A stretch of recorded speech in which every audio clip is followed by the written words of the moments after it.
And now we're going to talk to Abigail Bassett from Yahoo Autos, who is fresh off the plane before jet lag hits you. I want to talk to you about the presentation you attended in Stuttgart for the Mercedes-Benz AMG GT. So how are you, Abby?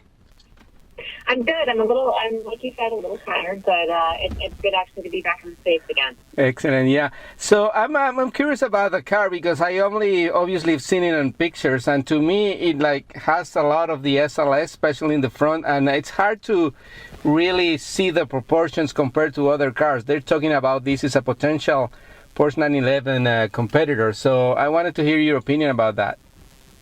Sure, yeah. This is only the second car that AMG has completely developed in-house, the first one being the SLS. So they took a lot of the learnings that they had with that original car and applied them to this one. It does have sort of that long nose, a real rear-wheel drive proportions. It does have some similar lines to the SLS, but it actually in person looks a lot better than it does in photographs. It seems that photographs sort of stretch out that nose part a little bit more and diminish some of the nice detail lines along the shoulder lines and hip lines that make it really stand out in just a really good-looking car. Yeah, that's also something that happens very often. I mean, it's happened to me in recent years first with the Corvette when I saw it actually in person on a stage in Detroit and then on the road. It really changes your perspective of the car. So it's also kind of interesting to see how Mercedes-Benz took so long to have something to compete against the 911, no? Yeah, I mean, this is kind of an interesting entry into the space. The 911 does 0 to 60 in 4.0 seconds. The GT is reported to do 0 to 60 in 3.9, which would be obviously just a hair faster. And the GTS is supposed to do it in 3.7. That's all, preliminary numbers. They still have some time to firm that up. And it's interesting that they're getting into this space. Obviously, pricing hasn't been announced yet because the U.S. market won't see the GTS until 2015, and the GT won't be available until 2016. But it does seem like Mercedes is definitely aggressively going after that Porsche buyer who wants a good-looking two-seater for driving around and taking out on the track. And the GT and the GTS definitely offer those kinds of options.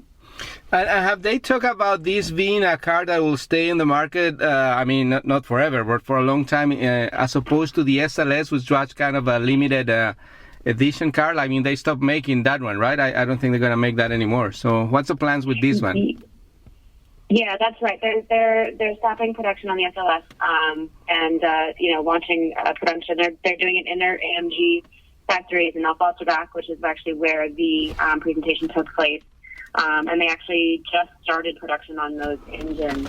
And it's actually kind of a unique engine for Mercedes. It's what's called a hot inner V, which essentially means that the turbos are located inside the manifold. Inside the cylinder bank, yeah. Rather than outside, making the engine smaller and more efficient. So you're getting a lot more power off those turbochargers, which is also kind of an interesting thing. But it does seem like they're really going sort of aggressively after the sports car market, and we'll see. I mean, it's going to depend on how well these cars sell. And given some of the feedback that I've read online and seen and heard some of my colleagues talk about, people really like the way this looks. It's aggressive.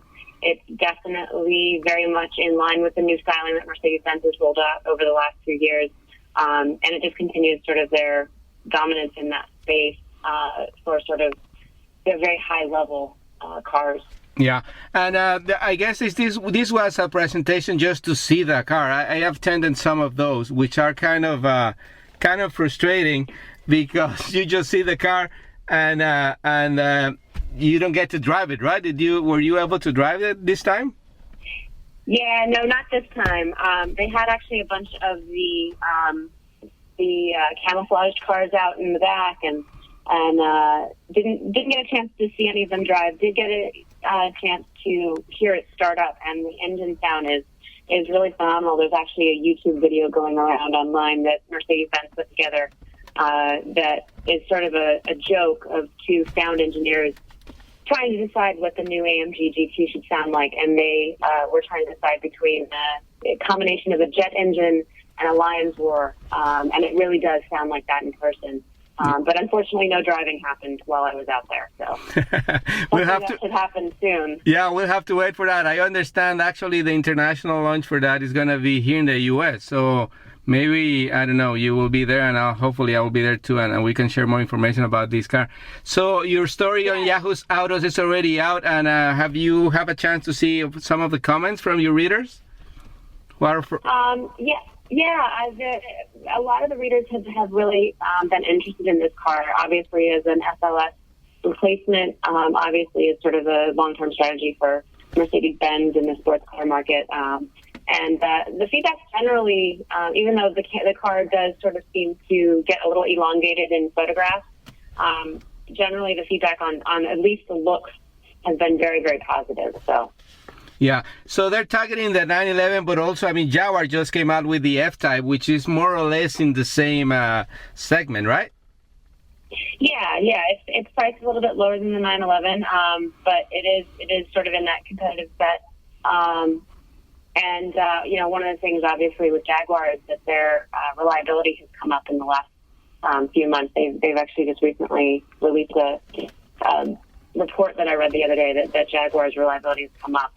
So it'll be interesting to see how it all plays out, particularly in that, very high-end market that these cars are all sort of going after.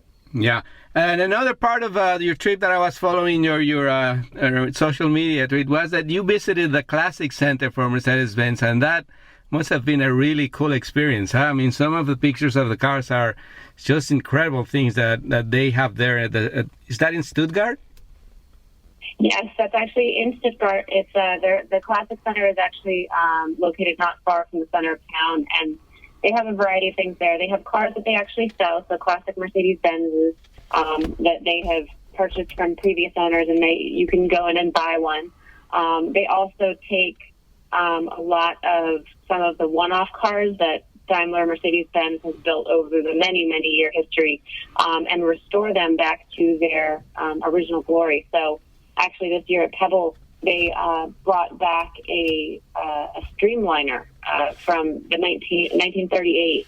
It was a car that was built to be a long-distance racer and was built for a Rome to Berlin race, and they showed it at Pebble Beach this year and did a beautiful restoration, 2.5-year restoration on it, and we got to take a look at that and see some of the stuff that was back in sort of their hallowed halls, which is where they store a lot of the one-off cars that they've created for Mercedes-Benz.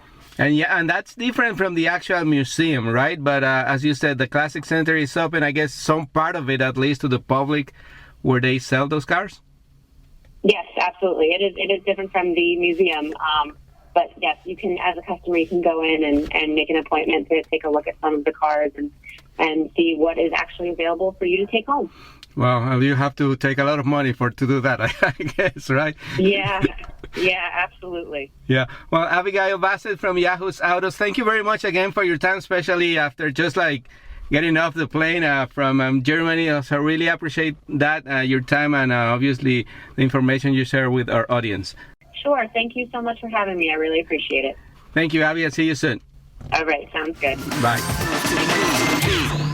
Este programa fue una producción de National Latino Broadcasting.